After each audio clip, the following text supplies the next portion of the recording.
Bom dia! Bom dia! Bom dia! Não seria eu se eu não falasse. Sejam bem-vindos a mais um culto da Vintage 180. Sejam todos bem-vindos. Bom, a introdução foi muito bonita hoje da musiquinha aqui, né? Agora no começo do sermão. Vocês que, se alguém estava aqui no culto da manhã, deve ter visto que deu um problemão aqui, falhou e desligou e a luz se apagou. A luz se apagou não, o vídeo se apagou. Foi uma loucura. Disseram que a culpa é minha. Chegaram assim, terminou o sermão, disse, os irmãos vão orar por mim, vão me abençoar. Pastor, a culpa é tua. Foi tu que apagou os negócios aqui, foi tu que desligou o vídeo, tu nos culpou e a gente está te culpando agora. Beleza. Eu até acredito que foi culpa minha mesmo. Eu apertei um negócio aqui que não deveria, né? Nunca aperte botões que tu não sabe o que vão fazer. Né? E daí eu botei minha Bíblia aqui, bateu o negócio e apagou. E eu culpei o pessoal. Né? Vocês são culpados de outras coisas, mas dessa eu peço perdão para vocês. Tá?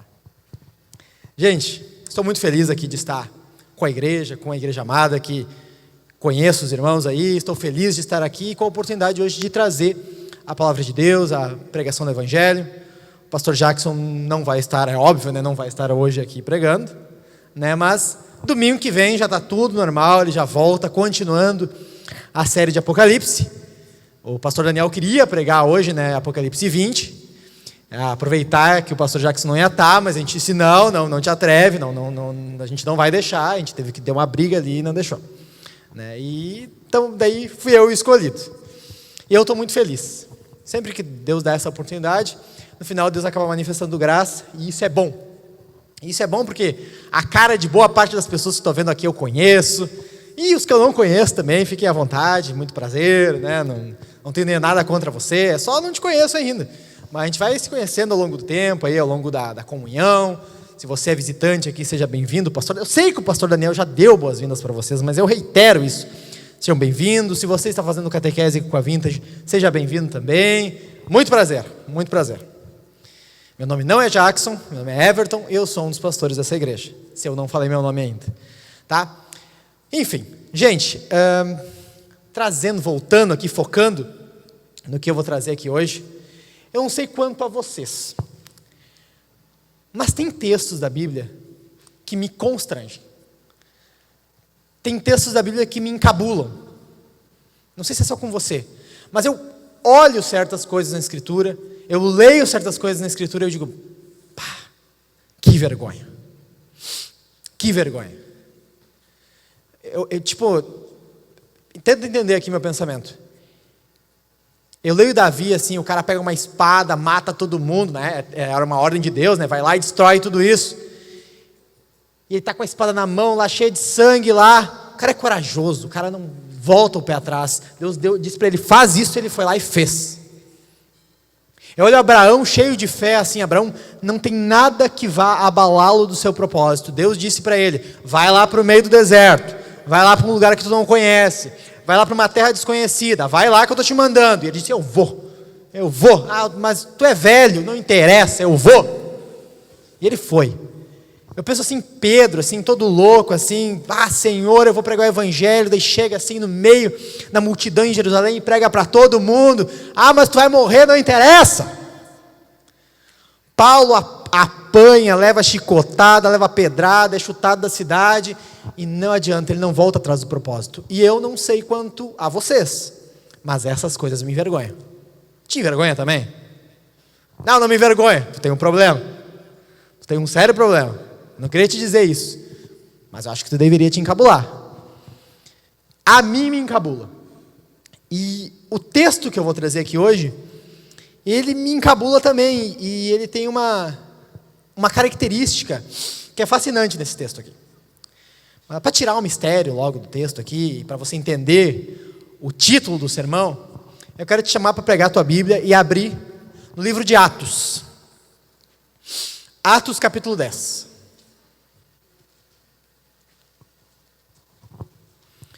Atos capítulo 10. Hoje eu vou beber água ao longo do sermão, porque eu não gosto de beber água e eu fiquei quase sem voz. Vou fazer esse barulhão também.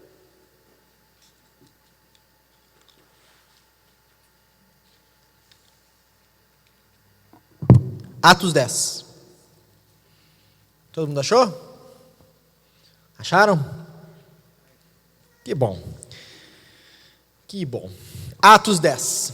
Então, vamos ler aqui do 1 ao 31. Presta bastante atenção. Em Cesareia, morava um homem chamado Cornélio, que era centurião de uma companhia do exército chamada Italiana. Era piedoso e temente a Deus com toda a sua casa, fazendo muitas esmolas ao povo e orando sempre a Deus. Um dia, por volta das 3 da tarde, durante uma visão, esse homem viu claramente um anjo de Deus que se aproximou dele e lhe disse: Cornélio. Este, fixando nele os olhos e possuído de temor, perguntou: O que é, Senhor? E o anjo lhe disse: As suas orações e as suas esmolas subiram para a memória diante de Deus. Agora envie mensageiros a Jope e mande chamar Simão, que também é chamado de Pedro. Ele está hospedado com Simão curtidor, cuja residência está situada à beira-mar. Logo que o anjo que lhe falava se retirou, Cornélio chamou 2 dos seus servos e um soldado piedoso dos que estavam a seu serviço. E depois de lhes explicar tudo, mandou que fossem a Jope. No dia seguinte, enquanto eles viajavam e já estavam perto da cidade de Jope, Pedro subiu ao terraço por volta do meio-dia, a fim de orar. Estando com fome, quis comer, mas enquanto lhe preparavam a comida, sobreveio-lhe um êxtase. Viu o céu aberto e um objeto como se fosse um grande lençol, que descia do céu e era baixado à terra pelas 4 pontas, contendo todo tipo de quadrúpedes, répteis da terra e aves do céu. E ouviu-se uma voz que se dirigia a ele: Levante-se, Pedro, mate e coma. Mas Pedro respondeu: De modo nenhum, Senhor, porque eu nunca comi nada que fosse impuro ou imundo. Pela 2ª vez o anjo lhe falou: Não considere impuro aquilo que Deus purificou. Isso aconteceu 3 vezes e em seguida aquele objeto foi levado de volta para o céu. Enquanto Pedro estava perplexo sobre qual seria o significado da visão, eis que os homens enviados por Cornélio, tendo perguntado pela casa de Simão, pararam junto à porta. Chamando, perguntaram se ali estava hospedado Simão, que também é chamado de Pedro. Enquanto Pedro meditava a respeito da visão, o Espírito lhe disse: Estão aí 3 homens à sua procura. Portanto, levante-se e desça e vá com eles, sem hesitar, porque eu os enviei. Então Pedro desceu e disse àqueles homens: Eu sou a pessoa que vocês estão procurando. O que os traz aqui? Então disseram: O centurião Cornélio, homem reto e temente a Deus, e tendo bom testemunho de toda a nação judaica, foi instruído por um santo anjo a mandar chamar você para a casa dele e ouvir o que você tem a dizer. Pedro, então, convidando-os a entrar, hospedou-os. No dia seguinte, Pedro se aprontou e foi com eles. Também alguns irmãos dos que moravam em Jope foram com ele. No dia seguinte, Pedro chegou a Cesareia. Cornélio estava esperando por eles, tendo reunido os seus parentes e os amigos mais íntimos. Quando Pedro estava por entrar, Cornélio foi ao seu encontro e, prostrando-se aos pés dele, o adorou. Mas Pedro levantou, dizendo: Levante-se, porque eu também sou apenas um homem. Falando com ele, Pedro entrou, encontrando muitos reunidos ali, a quem se dirigiu, dizendo: Vocês bem sabem que um judeu está proibido de se juntar a um gentil ou de entrar na casa dele. Mas Deus me mostrou que não devo considerar ninguém impuro ou imundo. Por isso, uma vez chamado, vim sem vacilar. E agora pergunto, por que motivo vocês mandaram me chamar? Cornélio respondeu, faz hoje 4 dias que mais ou menos por esta hora, às 3 da tarde, eu estava orando em minha casa. De repente, se apresentou diante de mim um homem vestido com roupas resplandecentes que disse, Cornélio, a sua oração foi ouvida e as suas esmolas foram lembradas na presença de Deus. Envie, pois, alguém a Jope e mande chamar Simão, que é também chamado de Pedro. Ele está hospedado na casa de Simão, curtidor, à beira-mar. Portanto, sem demora, mandei chamá-lo e você fez muito bem em vir. Agora estamos todos aqui, na presença de Deus, prontos para ouvir tudo o que o Senhor ordenou a você. Palavra do Senhor. Senhor Deus, que a Tua palavra, Senhor, vá até o Teu povo. Que o Senhor me use, Senhor, que o Senhor me dê capacidade do Espírito. E que o que for falado, Senhor, vá ao encontro da necessidade no coração da Tua igreja. No poder do Teu Espírito, Senhor. Amém. Lido o texto aqui, e aposto que muitos de vocês, ou alguns de vocês, já conhecem esse texto. Isso é o que me encabula. Isso é o que me constrange aqui. Você vê aqui que esse homem Cornélio, ele orava a Deus. Ele servia, ele fazia boas obras. Um anjo foi até ele, falou com ele, disse para ele ir até Pedro. Ele já obedeceu, já foi, já mandou o anjo ir lá. Aí depois Pedro vai lá, é chamado também, tem uma visão, vai até aquele homem.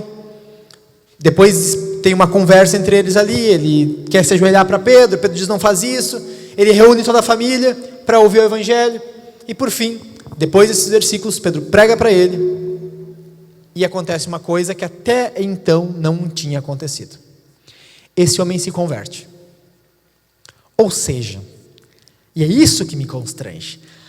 Toda a narrativa que lemos até agora, de um homem exemplar, na fé, é de um ainda não crente. Ele está em processo de conversão. Ele vai confessar Jesus, ele vai se arrepender dos seus pecados, mas em toda essa narrativa isso ainda não aconteceu. Nós estamos falando de um homem que ainda não está em Jesus, porque nós sabemos que só estamos em Jesus quando nós nos arrependemos, ouvimos o Evangelho, confessamos Jesus e cremos nele. Isso ainda não aconteceu aqui. Mas esse homem ora a Deus, teme ao Senhor. E tanto teme que Deus vem até ele. E tanto teme que de forma providencial Deus se manifesta para ele e dá uma ordem para ele e ele cumpre. Mas, diferente de nós, ele ainda não está em Cristo. Isso me constrange. Porque nós estamos. E pensando nisso, eu concluo que a vida de Cornélio que está aqui, como a vida dele discorre, é para nós como que um dízimo. O pastor já vem falar de dinheiro. O sermão começou, não tem nada a ver, e ele já falou de dízimo já. Por que dízimo? Nós entendemos que no Novo Testamento, agora que nós vivemos em Cristo, a medida dízimo de oferta que a igreja dá, ela é o mínimo que a igreja dá. O padrão do Antigo Testamento para nós é o mínimo. A nossa oferta começa daí. Ou seja, não é o máximo, não é o teto, não, o máximo que eu oferto é o dízimo. Não, eu parto do dízimo. O dízimo é uma medida mínima. Eu estou na nova aliança agora. O meu Jesus é muito mais claro para mim. Eu sirvo meu Jesus com uma vida transformada, resgatado dos meus pecados, com um sacrifício eficaz que é o meu Jesus. O dízimo é o início de tudo isso, é o início da generosidade. E aqui, essa vida de Cornélio aqui, é o início do padrão para mim. É o princípio, porque ele ainda não está em Cristo. E eu estou. E muitos aqui estão. Então, hoje nesse sermão, basicamente, eu quero te chamar a juntos nós observarmos, analisarmos características da vida desse homem, que ainda não está em Cristo até este momento que nós lemos. Eu quero observar contigo características exemplares da vida, neste caso, de um não convertido que está a caminho da salvação. Por isso que o título é esse. Nós estamos partindo da graça comum para ver o exemplo desse homem. desde já, vamos partir o que nós conseguimos observar nesse texto. Eu quero que você observe a primeira coisa. Observa bem. Observe a piedade de Cornélio. Vocês podem trocar para mim, obrigado. Esses guris são muito bons, né? Já botaram aí, ó. Observe a piedade de Cornélio. No versículo 1, desde já. Quando nós vamos ver quem é esse homem chamado Cornélio, nós vemos que ele é de uma companhia do exército chamada italiana. O que isso quer dizer? Quer dizer que esse homem, ele não era parte de um dos povos conquistados pelos romanos. Eu não sei se você lembra, mas naquela época, Roma dominava o mundo da época. Dominava vários povos. Era o império reinante. E tinham vários povos subjugados, dominados por eles. Muitas pessoas viviam ali naquele meio. Já Cornélio, ele não era um povo que foi dominado pelos romanos. Ele era romano mesmo. Era purão. Ele era italiano mesmo. Por isso que é o regimento italiano. Direto da Península Itálica para todo mundo. Esse centurião, ele não era um povo que foi dominado pelos romanos e fazia parte das chamadas forças auxiliares. Não, membro puro do exército romano, italiano puro. Sabe esses italianos aqui do Rio Grande do Sul, aqui? Esses do interior? Não, não era isso. Ele era italiano da Itália. Olha para minha cara. Eu digo para as pessoas que eu sou descendente de italiano. Eu tenho cara de italiano? Não, não tenho. Porque eu sou italiano fake. Esse cara aqui não era um italiano fake. Era italiano nato. Nata mesmo. Direto da Itália para o mundo todo. Primeira coisa é essa. Esse homem comandava uma tropa, como centurião, de uns 80 homens. Eu sei que centurião é 100 homens, mas os romanos tinham problemas com cálculo, então era 80. Esse homem era rico. Ele ganhava em média 15 vezes mais que um soldado básico. Ele era um servidor público. Sabe esse servidor público brasileiro? 15 vezes mais. Ah, mas eu ganho o salário mínimo. Bom, o servidor ganha 15 vezes mais que isso. Era o que Cornélio era. Olhando esse aspecto da vida de Cornélio, oficial, latino puro, parte do exército que domina o mundo, que domina inclusive a Judéia, onde ele está aqui. Haveria algum motivo não sincero para esse homem temer a Deus? Haveria algum motivo não sincero para esse homem orar? Pensa bem, ele faz parte do exército dominante. Por que ele se interessaria pelo Deus de um povo que o exército dele subjugou? Por que ele teria algum interesse num Deus que diz proteger o seu povo e esse povo está sendo dominado pelos romanos, o exército dele? Ele não tinha motivo para bajular os judeus. Não, eu vou orar aqui, manter uma vidazinha como se eu fosse um pouco judeu assim, porque eu ganho algum benefício. Ele não tinha nenhum benefício para ganhar. O salário dele não era pago pelos judeus. Ele era o império, o exército que mandava. Ele estava na sede do governo romano naquela época, na região. Ele não tinha nenhum motivo escuso para se interessar pela região daquele povo. Você lembra do Salmo 137? Que o povo de Deus está se lamentando e pendura os seus instrumentos de cântico nas árvores. Por quê? Porque os babilônios estão zombando dele. Havia um povo que estava debochando do povo de Deus. E esse homem faz parte de um outro povo que está dominando o povo de Deus. Mas ele não está fazendo isso. Ele não está desprezando, ele está temendo o Deus daquele povo. Isso me faz pensar, quando eu olho para o relato de Cornélio, e a forma como ele encara o Senhor, a forma como ele encara Deus, eu te pergunto assim, você que está aqui nesse culto hoje, o que tu pensa de ti mesmo? Quando tu olha para ti, o que tu imagina de ti? Porque tem pessoas que se acham muito, tem pessoas que pensam muito de si, e caem em grande engano. Tem pessoas que acham que o evangelho, como de fato ele deve ser apresentado, ele é muito simples. O quê? É só congregar? É só participar de um culto?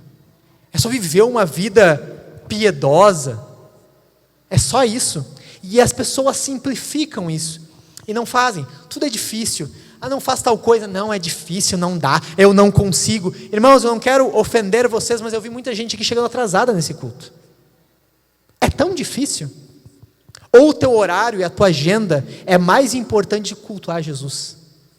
Eu te chamo de novo, o que tu pensa de ti mesmo? Ah, mas eu tive um problema, beleza. Ah, mas eu tive um problema, beleza. Eu tive um contratempo, beleza. Beleza, mas observa a tua vida e vê se o contratempo eventual não se tornou regra na tua vida, porque tu pensa muito de ti mesmo. Cornélio não era assim. Cornélio não pensava muito de si mesmo.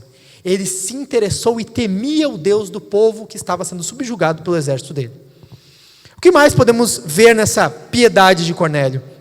Versículo 4. Quando o anjo chega para Cornélio, ele fixa os olhos no anjo, versículo 4, e possuído de temor, perguntou. Ele estava possuído de temor, tomado de terror. Por quê? Porque naquele momento, quando o anjo chega para ele, ele pensou nos pecados dele. Cornélio refletiu nos pecados dele. Você entende que ele não enxerga a voz daquele anjo como mais uma voz. Não é mais uma vez. Não é mais uma coisa que estão falando no meio de tanta coisa. Tem tantas vozes falando, e às vezes a gente enxerga a voz do Evangelho, a voz da pregação, a voz da palavra de Deus como mais uma voz, no meio de tantas outras. Cornélio não. Ele pensou, ele teve temor. Eu te pergunto, a palavra de Deus te dá temor? A palavra de Deus te faz pensar nos teus pecados? Havia uma possibilidade aqui de que Cornélio, por ser centurião, ele não poderia ser casado formalmente. Então ele provavelmente vivia amasiado. E ele pensou, isso estava pesando, estava doendo para ele. Mas eu te peço, pensa aí, a palavra de Deus pesa para ti? Como que você se prepara para a palavra de Deus? Como você se preparou para o culto hoje? Como você se preparou para vir aqui? Você orou ao Senhor? Você manteve até chegar a este culto num espírito de oração? E eu duvido, meus irmãos, eu duvido que alguém que chegou aqui em cima do laço, no final do louvor, conseguiu fazer isso. Não está tudo perdido, mas pensa na tua vida. E pensa o peso que você está dando à palavra de Deus. Pensa o peso que você está dando à voz de Deus. Não pode ser só mais uma voz na tua vida. Cornélio não enxergava assim. E outra coisa, complementando isso, Cornélio temia o Senhor. Isso não quer dizer que ele era um convertido ao judaísmo. Ele não era o chamado prosélito, um gentil que se converte ao judaísmo. Ele só temia Deus. Naquele momento ele pensou, eu não me decidi ainda. Eu estou só interessado. E irmãos, alguns aqui podem estar na mesma questão de Cornélio. Só está interessado. Só está gostando. Só está achando legal. O evangelho é algo legal. Igreja é algo legal. Vir aqui participar de uns cultos é legal. É interessante. Mas não tem interesse, não tem disposição a se ligar, a congregar, a participar, a abrir a vida. E isso são pessoas em cima do muro, como Cornélio, que acham tudo muito legal e que dizem que temem ao Senhor, mas a voz de Deus está pesando contra isso. Observe bem a tua vida. Você pode ser uma pessoa em cima do muro, prática ou teórica. E a pessoa em cima do muro prática é essa, que está vindo aqui, que está visitando, que está vindo nos cultos de vez em quando, vem um, não vem três, mas não quer muito se ligar, não quer muito se firmar, não quer estar firme com Jesus e assumir compromisso com Jesus. E tem outros que assinaram o papel, fizeram catequese e tudo mais, mas não está abrindo sua vida, ninguém conhece dele, ele não se abre, ele não confessa seus pecados. No momento que ele tem oportunidade com os irmãos, dos seus grupos caseiros, ele não fala de si, ele fala de terceiros, ele fala dos problemas sociais, ele fala dos problemas do mundo, dos problemas da política, mas quando é falar dele, para falar de si, do que está dentro dele, não há abertura. E isso são pessoas em cima do muro no sentido teórico. Assinaram um papel, mas não fazem isso. Outra coisa que nós vemos aqui na piedade de Cornélio. O texto fala para ele que as orações e as esmolas dele, no versículo 4 também, subiram para a memória diante de Deus. O que é isso? Com uma oferta memorial. Ou seja, baseando-se na oferta do Antigo Testamento, eles faziam uma oferta memorial para que Deus se lembrasse deles. Eles faziam essa oferta e diziam: Deus, lembra da gente. O que o anjo está dizendo para Cornélio é o seguinte: você orou ao Senhor, você serviu, e isso que você pediu, essa oração que você fez ao Senhor, foi ouvida pelo Senhor. E Deus vai responder. E isso aqui é ainda mais constrangedor. Porque este homem, não sendo cristão, ele tinha uma vida de oração muito mais constante que muitos de nós. Ele tinha uma vida de oração muito mais dedicada que muitos de nós. Eu te pergunto, como é que está a tua vida de oração? Olhando para a piedade desse homem, olhando para a oração que ele fazia, um anjo veio dizendo que a oração dele subiu como memória diante de Deus. Não era uma oração hipócrita. Não era uma oração só para cumprir formalidade. Não era uma oração que não abriu o coração. Deus não recebe esse tipo de oração. Ele chegou diante de Deus, perseverou em oração, e isso chegou diante de Deus. E a sua oração, como é que está?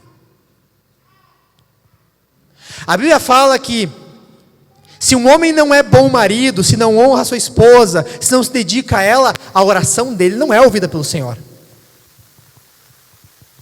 Será que não tem um silêncio nas tuas orações, meu irmão?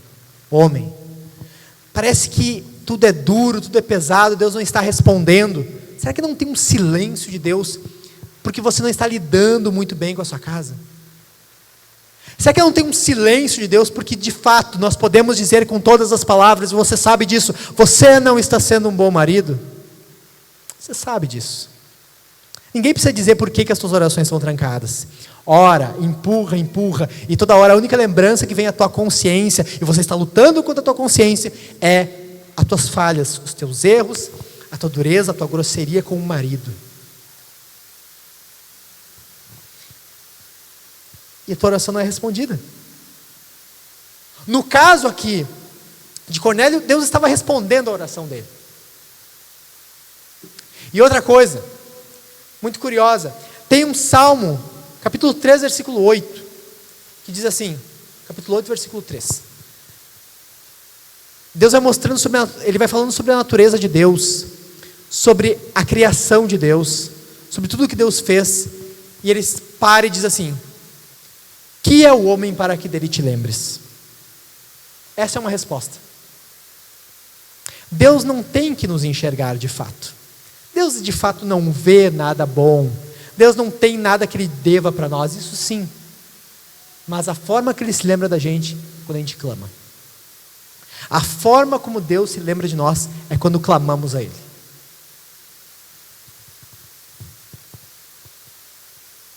Como está a tua vida de oração? Como está a sua vida em oração com Deus? Esse homem nos constrange porque ele não era crente. E ele orava, perseverava, e era uma oração real. E Deus estava respondendo. Como é a tua vida de oração com Deus? Como você tem mantido isso? É mecânico? Não tem resposta?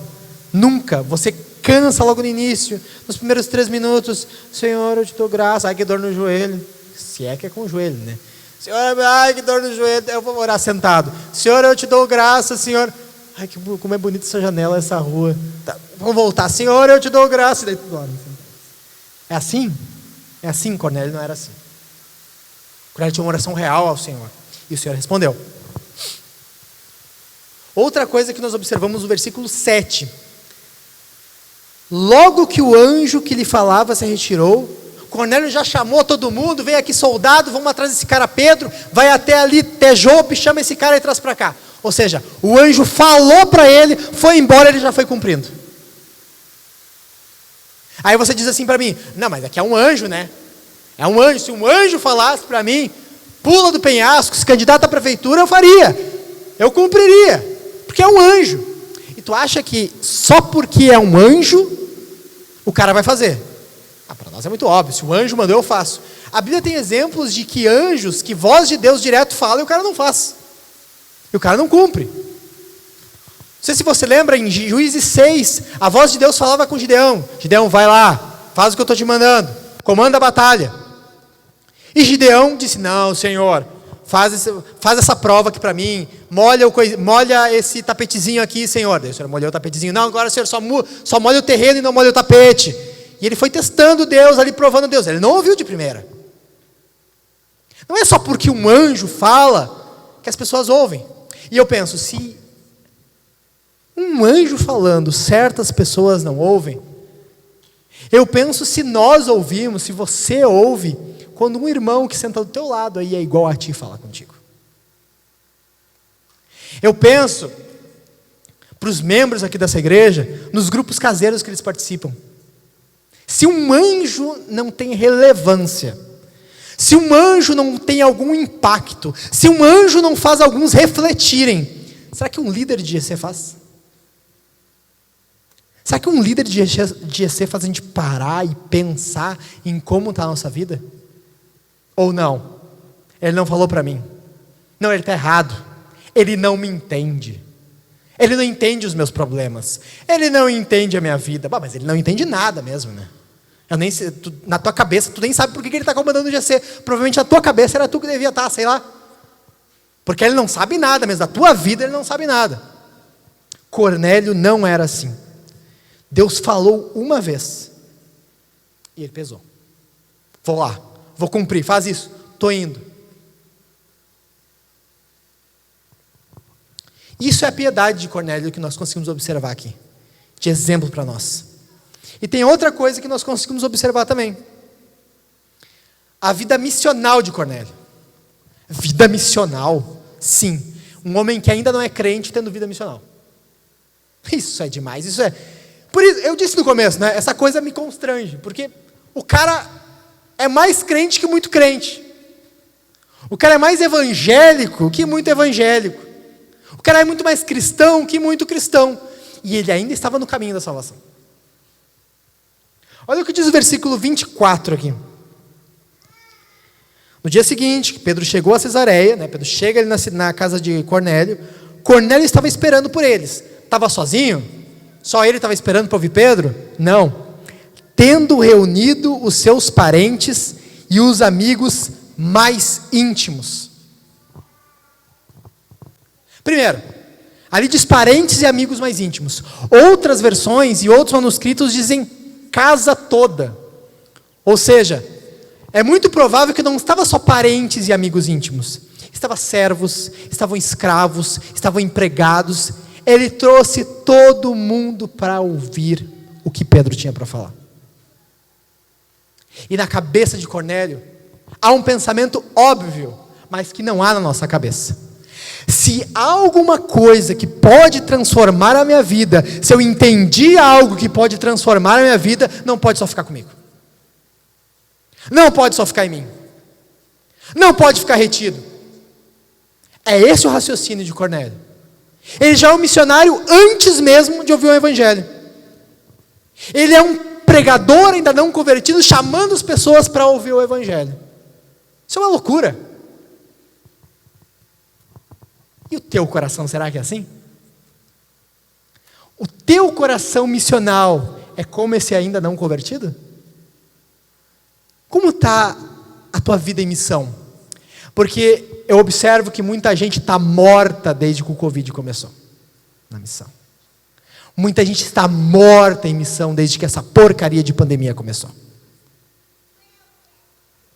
Eu vejo que muita gente diz, ai, mas o Covid, eu não consigo contato. Nenhum telefonema, nem uma chamada de vídeo, nem uma mensagem de áudio para dizer para o teu colega, meu, tudo bem, como é que estão as coisas aí, cara? Estou orando por ti, tá? Preparando terreno, estou orando por ti. Tem alguma coisa para orar? Quer uma ajuda? Está precisando de algo? Nem isso. Não era assim o coração de Cornélio. E outra coisa, essa pandemia só mostra o que já dizíamos desde o início. A intenção do coração de muita gente. E a intenção do coração não é a missão. Outra coisa que nós observamos ainda nesse versículo 24. Que Cornélio, e essa é uma lição para você, Cornélio é um cara legal. Sim. Porque tu acha que todo mundo consegue trazer a família inteira, assim, os amigos e todo? Consegue trazer amigo, família, colega, empregado, assim? Se o cara é um chato, não vem. E daí eu entendo algumas pessoas que eu conheço, que não é daqui, com certeza. Mas eu entendo algumas pessoas que não conseguem fazer missão. Porque são chatas. São chatas. São incômodas. São mimizentas. Eu queria que isso morresse no meio dessa igreja, pelo menos. Mas é difícil. Tem muita gente mimizenta. E eu disse esses dias para uma pessoa: vai ter um momento em que de tanto tu reclamar de tudo, as pessoas vão reclamar de ti. Porque tu é o problema. Aí não importa mais o que estão te fazendo. Não importa se é justo ou não. Não importa se realmente estão fazendo alguma coisa contra ti. Tu é chato. Tu é incômodo. E eu entendo que pessoas assim não conseguem fazer missão. E aposto que você conhece alguém assim. Aposto que você conhece uma pessoa chata. Não parou para pensar que tu pode ser chato, não. O mandamento de Deus para ti hoje nessa pregação é: não seja chato. Cara, para de reclamar.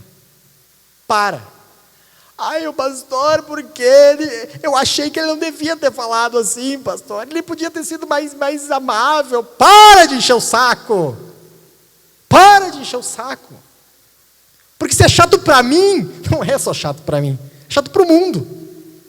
É chato para a missão. É chato para o trabalho. E daqui a pouco tu está percebendo isso. Bom, aqui é uma lembrança para o ritmo mudar um pouco mais rápido. Deixa de ser chato. Você só vai conseguir fazer missão quando você tirar esse incômodo que é estar na tua presença. Outra coisa, Cornélio era um cara legal, todo mundo gostava de Cornélio. Aí daí tu vai dizer assim: Cornélio é um bobão. Não, Cornélio é um tolo, um tosco, assim, só fazem piada do Cornélio. É só o cara para rir, para beber, é o cara, só o legalzão, ninguém leva Cornélio a sério. Não. No versículo 27, 27. Logo que Pedro chega na casa de Cornélio, Cornélio tenta se ajoelhar para Pedro, e Pedro diz: não faz isso que tu vai me complicar. Aí beleza, está ajustado. O que diz? Falando com ele, Pedro entrou. Alguns comentaristas dizem o seguinte, eles explanam essa visão da seguinte forma: não, Pedro conversou com ele do lado de fora, e os dois entraram pela porta. Um do lado do outro. Por quê? Porque o apóstolo respeitava Cornélio. Porque o apóstolo levava Cornélio a sério. Porque o apóstolo olhava para aquele homem e dizia: não, esse é um homem que dá para confiar. Esse é um homem que dá para ouvir. Esse é o homem que dá para tentar. Eu vejo muitas pessoas que tentam ser respeitadas. Eu digo respeitadas aqui no sentido de serem levadas a sério. Muitas pessoas que dizem assim: eu quero ser respeitado. Eu quero que me levem a sério. Só que, meus irmãos, não dá. Não dá para levar a sério. Tem algumas pessoas que não dá para levar a sério. Eu vejo pessoas, mesmo exemplo anterior, que só acham problemas em casa daí. Famílias que só estão brigando. Maridos que só estão brigando. Mulheres que brigam por qualquer coisa. Isso não leva ninguém a sério. Porque isso também torna a pessoa insuportável. Eu estou dizendo para ti não ser insuportável hoje. Eu estou dizendo para ti o momento de saber rir e o momento de saber ser sério. Você é adulto. Dá para entender? A gente já disse aqui na igreja que a gente vai ter que fazer uma série para as pessoas em como viver. Como existir. Como se portar. Como saber a hora de brincar? Como saber a hora de ser sério? Poxa, a vida precisa dessa sabedoria do Espírito. Porque senão nunca vai fazer missão. Porque senão nunca vai ser levado a sério. Cornélio não era assim. Cornélio sabia a hora de brincar e sabia a hora de falar sério. As pessoas estavam ao redor dele. E se ele brincava, as pessoas riam. Mas se ele chamava: não, gente, isso aqui não. As pessoas ouviam. A Bíblia está nos chamando para ser equilibrados. Para sermos missionários, temos que ser equilibrados no nosso suportar. Rir quando tem que rir e ser sério. E firme quando tem que ser sério. A piada acaba quando começa o pecado. E nós temos que entender esse limite. Deus não nos proíbe de brincar, mas há um limite. E Cornélio sabia esse limite. Outra coisa que nós observamos aqui é a expectativa de Cornélio. Observamos a piedade, a vida missional e agora a expectativa de Cornélio. Versículo 33. Portanto, sem demora, mandei chamá-lo, e você fez muito bem em vir. Agora estamos todos aqui na presença de Deus, prontos para ouvir tudo o que o Senhor ordenou a você. Cornélio sabia que se há palavra de Deus, que se há pregação do Evangelho, Deus está presente. E o não crente entender isso é de explodir a cabeça. Porque nós não enxergamos isso muitas vezes. O ato de sabermos que Deus está agindo, que Deus está presente na pregação, não nos faz pensar. Ou seja, isso aqui é um momento solene. É um momento solene em que quando você tem que prestar atenção, você tem que prestar atenção. Quando você tem que cantar, você tem que cantar. Quando você tem que levantar as mãos, você tem que levantar. Quando você tem que bater palmas, você tem que bater. Quando você tem que cantar, você tem que cantar. É um momento solene em que Deus está presente. E nós, como povo de Deus, temos que entender isso. Porque é provável que muitas pessoas que chegassem aqui e a gente dissesse, não, Deus está aqui, elas iam olhar e dizer assim, Deus está aqui? É sério? É sério isso? Como que Deus está aqui se na hora de cantar uma igreja canta como se estivesse morta? Como que Deus está aqui se na hora de expressar alegria em Jesus, louvando, a igreja age como se estivesse num velório? Por que Jesus está numa igreja que diz que deve tudo a Ele, mas não se comporta no ato de adoração como se devesse tudo a Ele? Não, Deus não está aqui. Irmãos, Deus manda você. Eu vou dizer mais uma vez, Deus manda você levantar as tuas mãos e cantar ao Senhor. Deus manda você tirar a mão do seu bolsinho e ficar vendo o sermão assim, ficar vendo o louvor assim. Deus manda você. Deus manda você. Nós proibimos você de bater palmas aqui.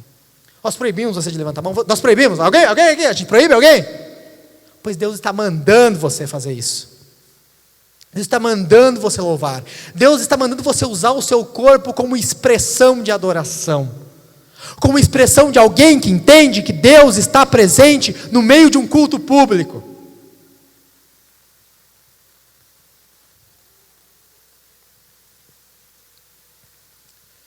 Cornélio esperava muito de Deus. Esse versículo aqui expressa que ele está ali na presença de Deus, estamos prontos para ouvir o que tu quer dizer. Mas desde que ele chamou Pedro para vir, desde que o anjo falou com ele, até a hora efetiva, o dia efetivo, que Pedro chega lá, muita coisa aconteceu. Foram 4 dias. Tu acha que ao longo desses 4 dias, o diabo não tentou semear pensamentos incrédulos na cabeça desse homem? No sentido assim, tu vai passar vergonha. Tu vai passar vergonha. Tu vai chamar esse monte de gente aí, não vai acontecer nada. Tu vai chamar esse monte de gente aí, e esse tal de Pedro vai vir falar uma coisa que tu nem conhece. Como é que tu teve coragem de chamar um cara que tu nem sabe quem é, para falar uma coisa que tu não conhece, para um monte de gente? Pô, tu é um cara respeitado, não faz isso. Cornélio naquele momento teve que lutar contra o diabo. E tanto que tem alguns manuscritos que dizem que ele passou 4 dias, não assim, beleza, ele vai vir. Ele passou 4 dias orando, clamando a Deus. Não só para que o Senhor abençoasse o momento, mas para que o Senhor mantivesse firme essa resolução.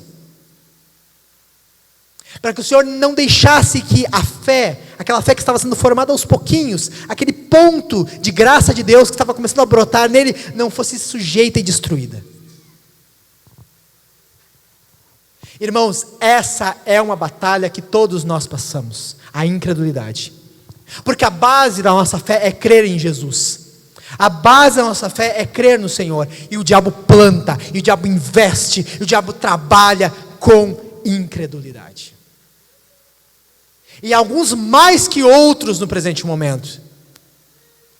E Jesus está te chamando para, com a palavra, e por isso que é necessário conhecê-la, você responder a essa incredulidade, responder ao diabo.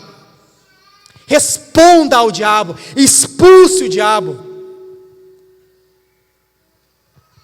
Como diz Lutero, cite a Bíblia, expulse o diabo, e se nada funcionar, zombe do diabo, lembrando ele qual é o lugar dele. Lutero dizia isso, e nós devemos fazer a mesma coisa. Expulse o diabo, fale ao diabo, lembre o diabo qual é o lugar dele. Zombe do diabo com a palavra, lembre quem ele é. E lute contra a incredulidade. Outra coisa, dentro desse mesmo ponto, Cornélio também entende que há poder de Deus quando a palavra é pregada. Ele entende que Deus vai fazer alguma coisa. Ele entende que Deus está ali. Não, isso a gente já falou. Deus está aqui, na presença de Deus. Mas ele também entende que Deus vai fazer alguma coisa. Que a palavra não vem vazia. Tu não está ali solene só para ouvir. Tu está esperando que Deus faça alguma coisa. Eu quero te lembrar que ao ouvir a palavra de Deus, ao ler a Escritura, ao participar de um culto, ao estar em um momento de comunhão santa e solene, ao momento de oração, você tem que ter expectativa que Jesus vai fazer alguma coisa. Essa era a expectativa de Cornélio. Que o ato de estar em comunhão, focado na Escritura, focado em ouvir ao Senhor, não vem vazio, não é só um aprendizado vazio, não, é poderoso. E eu quero chamar você, não só a enxergar isso, mas também a não suspeitar o mal. Quando estamos reunidos com os nossos irmãos, quando estamos ouvindo uma pregação, quando estamos ouvindo o Evangelho, eu quero te chamar a não suspeitar o mal. Porque o amor não suspeita o mal. Você deve analisar o que os teus irmãos te falam. Com certeza, analise o que os teus irmãos, o que os teus pastores, o que os obreiros te falam. Pode analisar, beleza? Deve. Mas a primeira inclinação do teu coração tem que ser positiva. Nessa pregação, neste momento, e não só nessa, em outros sermões, em outros momentos de comunhão, de ensino, em grupos caseiros, em GCs, todos esses momentos, a primeira inclinação do teu coração é: há uma coisa boa aqui. Eles querem meu bem. Eles estão ensinando a palavra. Eles querem me instruir no Evangelho. Não, isso que eles estão falando, essa repreensão, foi dura, mas eles querem meu bem. Cornélio não imaginou em nenhum momento que Pedro vai querer o mal dele, que Pedro quer enganá-lo, que Pedro quer mentir para ele, que Pedro quer pervertê-lo. Não. Ele imagina o bem por parte de Pedro. E muitos de nós somos chamados a pensar o bem, não suspeitar o mal. Dos nossos irmãos, dos nossos obreiros, dos nossos pastores, dos nossos líderes. Nós devemos analisar, beleza, analisa, deve analisar. Mas a primeira inclinação do teu coração tem que ser boa. A primeira inclinação do teu coração é: querem o meu bem. Os meus irmãos querem o meu bem. Cornélio via assim Pedro. Então nós devemos observar a piedade de Cornélio. Nós temos que observar a vida missional de Cornélio e a expectativa de Cornélio, beleza. Mas tem um ponto, tem uma lembrança. Até esse momento, Cornélio ainda não é crente. Ainda não foi salvo. É tudo muito lindo, tudo muito belo, mas ainda Jesus não transformou o seu coração. Ele não faz parte do povo de Deus. Ele ainda não faz parte da igreja de Deus. Por quê? Porque foi necessário que um homem de Deus chegasse até ele e pregasse o Evangelho. Era necessário que um servo de Deus fosse atento, zeloso, em comunhão com Jesus e pregasse o Evangelho para ele. Eu quero só, antes de nós terminarmos, eu quero pensar em 3 características desse pregador, de Pedro. No versículo 9, a Bíblia diz que Pedro subiu ao terraço para orar. Pedro não estava orando no horário comum que os judeus oravam. Esse não era um horário normal de oração dos judeus. Ou seja, Pedro orava nos horários dos judeus e criou outros horários de orar também. Ao meio-dia. Eu estou te chamando aqui, se você quer ser um missionário de Jesus, se você quer ser pregador do Evangelho, e não só um pregador formal, mas viver uma vida de missão de pregação do Evangelho, na sua vida, com os conhecidos, com os amigos, com os desconhecidos, você precisa orar constantemente. Mas isso já me falaram, mas você não faz, então tem que falar de novo. Ore como Pedro, constantemente. Mas eu oro no café da manhã. Mas eu oro no culto caseiro. Mas eu oro no meu devocional. Sim, eu estou dizendo para ir um pouquinho além disso. Para pensar em algo além disso. Você quer muito de Jesus? A tua expectativa de Jesus deve ser alta. Então comece a avançar um pouquinho mais. Ore um pouquinho mais. Outra coisa que Pedro fazia, ele meditava na palavra de Deus. Versículo 17. Enquanto Pedro estava perplexo sobre qual seria o significado da visão. Versículo 19, enquanto Pedro meditava a respeito da visão, Pedro meditava naquilo que ele viu, Pedro meditava naquilo que ele ouviu, ele meditava no que Deus estava falando. Eu estou chamando você hoje para meditar na palavra de Deus, e isso engloba conhecer a palavra de Deus, isso engloba estudar a palavra de Deus. E você vai me dizer, eu faço meu culto caseiro, e você vai me dizer, eu faço meu devocional de manhã, e você vai me dizer, eu leio a Bíblia ao acordar. Beleza, isso é muito bom, eu quero que tu avance, mas eu quero que tu pense um pouquinho além disso. Eu posso? Claro que pode, deve. Eu estou te chamando para meditar na palavra, entender ela mais. Pedro não estava aceitando aquela visão sem compreendê-la. Ele vai dizer, talvez Deus não me revele, mas eu não vou parar até que Deus me diga, e eu entenda que eu não consigo chegar além disso. Pedro não disse, eu não entendi, beleza. Não, como assim? Eu tenho que entender. Eu vou ler, eu vou me esforçar, eu vou aprender, eu vou adquirir coisas para entender a palavra de Deus. Outra coisa que Pedro fez também, não menos importante, Pedro obedeceu. No versículo 29 ele diz, por isso, uma vez chamado, vim sem vacilar. Ore constantemente ao Senhor. Medite, tenha tempo, além do que você está tendo. Eu não quero que você faça menos, eu quero que você faça mais. Eu quero que na tua cabeça haja um desejo, não.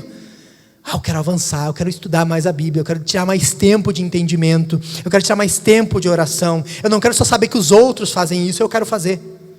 Faça isso. E isso vai contribuir para que tu seja sensível ao toque do Espírito Santo, discernindo tempo e modo, sabendo rir, sabendo ser sério, sabendo a hora de falar e a hora de ficar quieto, sabendo quando falar a palavra dirigida pelo Senhor ao coração daquele que precisa. Obedeça no toque do Espírito.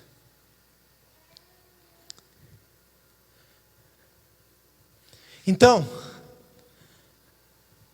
Cornélio, deve ser observado a sua piedade, deve ser observado a sua vida missional,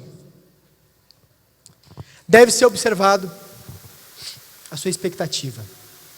Tudo isso tem que ser observado. Mas é necessário que alguém pregue para ele. É necessário que alguém chegue até ele. E eu acho que Jesus chama vocês. E achar é simplificar o que eu tenho certeza que é uma ordem de Deus. Deus chama vocês a pregarem o Evangelho. Deus chama vocês a pregarem o Evangelho e ao mesmo tempo, porque Deus é poderoso, Ele trata tudo. Ele chama vocês a pregarem o Evangelho e chama vocês a crerem no Evangelho. Vocês não são só os que fazem a obra, mas são alcançados pela obra também.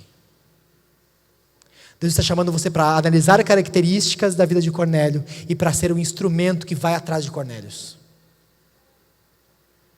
Glória ao nome do Senhor. Fiquem de pé todos. A gente leu aqui, né? Como foi esse período até a conversão de Cornélio. Mas o que Pedro falou tanto que mudou a vida de Cornélio? De pé. Pega a tua palavra, pega a tua Bíblia.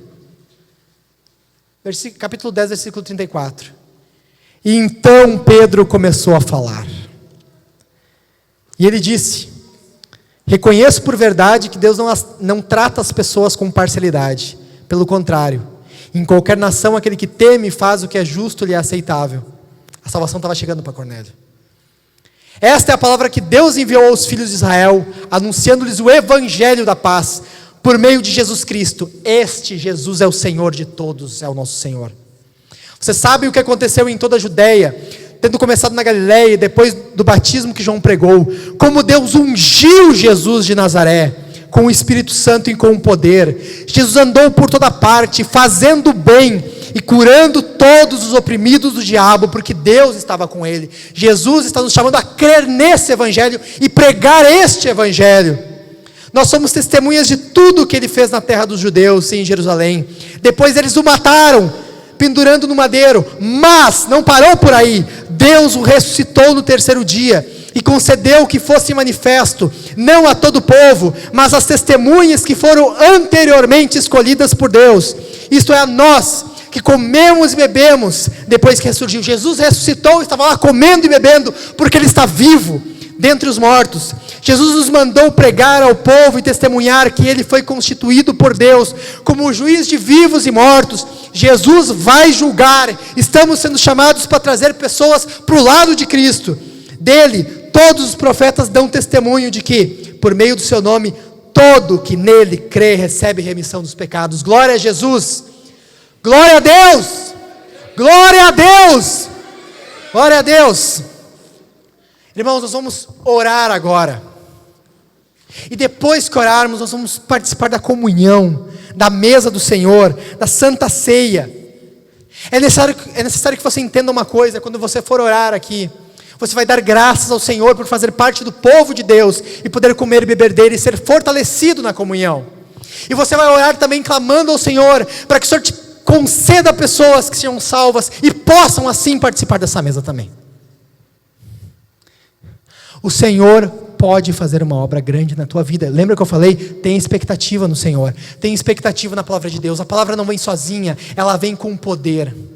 A ousadia é do Espírito, o poder é do Espírito. Depois que Pedro terminou essa pregação, Cornélio e toda aquela casa, ninguém deixou de ser cheio do Espírito Santo, do menor ao maior. E é isso que nós vamos clamar ao Senhor aqui. Para que as virtudes de Cornélio, para que a ousadia de Pedro venham até nós, sejamos cheios do Espírito Santo e sirvamos, sejamos missionais. Glória ao Senhor, porque o Senhor é poderoso. Você vai ofertar aqui também, você vai ser generoso. Lembra que eu disse? Oferta para o microfone novo, oferta aí, seja generoso. Nós precisamos de microfone novo, oferta no nosso som. Olha aí, bênção, oferta tudo, nós precisamos, dá para ver, não dá? Irmãos, não tira a tua atenção da palavra de Deus, não tira. O diabo quer tirar a atenção de vocês da palavra de Deus. Foca aqui. Nós precisamos que você seja generoso, nós precisamos que você oferte, não para o engorde de ninguém, mas para que a obra de Deus avance, para que a igreja local avance e essa igreja possa servir outros locais e outras plantações. Pela graça de Deus, o pastor Rafael está trabalhando firme lá, está quase sem tempo para nada. Estamos muito felizes por isso, porque isso quer dizer que a obra de Deus está avançando. E nós devemos nos sentir honrados e compromissados por participar daquela obra em Portugal. Eu quero que você tenha esse sentimento. E esse sentimento ao ofertar. Seja generoso. Que a tua oferta abunde. Às vezes nós temos a visão de que o que é mais rico que deve dar mais. E que o pobre não deve dar nada. Mas a gente vê que muitos pobres são generosos, e a Bíblia mostra isso. Por quê? Porque o pobre sabe que o pouco que ele tem vem da mão de Deus. Então, oferte. Vai ter lá atrás a Isabela com a máquina, vai ter o gasofilácio ali atrás também. Seja generoso. Necessidades nós temos, mas nós queremos passar da etapa das necessidades. Nós queremos avançar. Nós queremos fazer a obra de Deus. Servir a nós, aqui as pessoas ao redor, receber pessoas novas e servir outras igrejas também. Amém? E você vai cantar a Jesus. Como dissemos aqui, você vai enxergar este momento, porque de fato é solene. Que Deus está mandando você expressar com o seu corpo gratidão, alegria, vida em Jesus. Você vai levantar as tuas mãos, você vai abrir a sua boca e bater palmas, porque o Senhor gostaria, porque é legal, só por isso é legal, mas porque o Senhor manda, e porque faremos bem se fizermos assim. Tá bom? Vamos como testemunho através do nosso louvor. Testemunhar através do louvor que Jesus está vivo. E Ele vive em nós, no meio do seu povo. E a igreja de Deus avança. Tudo que Cornélio queria era que o evangelho chegasse até ele. Como aquele outro centurião de Lucas 6, bastava uma só palavra para a vida de Cornélio mudar. Uma só palavra. Ele entendia a palavra como poderosa. Que Deus use você também aqui. Vamos orar ao Senhor? Curva a sua cabeça, feche seus olhos. Senhor poderoso, nosso Deus cheio de glória, nosso Deus que a tudo devemos a Ti, Senhor, que em tudo somos Teus devedores, e no meio de tantos pedidos que Te fazemos, Senhor, pedimos mais uma vez que o Senhor venha até nós, porque sabemos que o Senhor está presente aqui no meio, Senhor, e sabemos que a Tua palavra não vem vazia, mas vem com poder. Pedimos isso a Ti. Eu peço a Ti, Senhor, que a Tua palavra vá ao encontro do coração da Tua igreja, limpando a Tua igreja, Senhor, purificando a Tua igreja, Senhor, fazendo com que ela se desamarre, Senhor, de enganos que estava ligada, e avance em missão, avance em serviço, avance em piedade, Senhor, avance em fé, avance crendo que de Ti, Senhor, só se pode esperar o melhor, crendo, Senhor, que o Teu Evangelho é poderoso para salvar pecadores e para nos levar de volta ao caminho reto também. O Teu Evangelho é suficiente, Senhor, a Tua palavra é suficiente. E assim, Senhor, como Cornélio, que depois desse texto foi cheio do Espírito Santo, ele e toda a sua casa, Senhor, pedimos pelo Teu Espírito, pedimos pelo poder do Teu Espírito, Senhor, pedimos pela unção do Teu Espírito, Senhor, pedimos pelo enchimento do Teu Espírito. Nós precisamos, Senhor, do Teu Espírito, nós precisamos seguir em frente, Senhor, e só conseguimos seguir em frente com o Teu Espírito. Derrama poder, Senhor, derrama autoridade, Senhor, derrama discernimento, Senhor, derrama ousadia, Senhor, sobre o Teu povo, derrama com uma consciência santa, Senhor, derrama uma mente purificada, Senhor, limpa a Tua igreja pelo poder do Teu Espírito, Senhor. Ouve confissões, Senhor, ouve pedidos de perdão, Senhor, perdoa o Teu povo, Senhor, perdoa-nos a nossa falta de zelo, Senhor, pela Tua palavra, perdoa-nos o nosso desprezo pela Tua palavra, Senhor, perdoa-nos a nossa falta de amor na missão do Senhor, e que o Senhor, Pai, nos perdoe, e nos encha de fé, e nos faça avançar no Espírito. O Teu santo nome, Jesus, clamamos. Vem sobre nós, Senhor. Amém.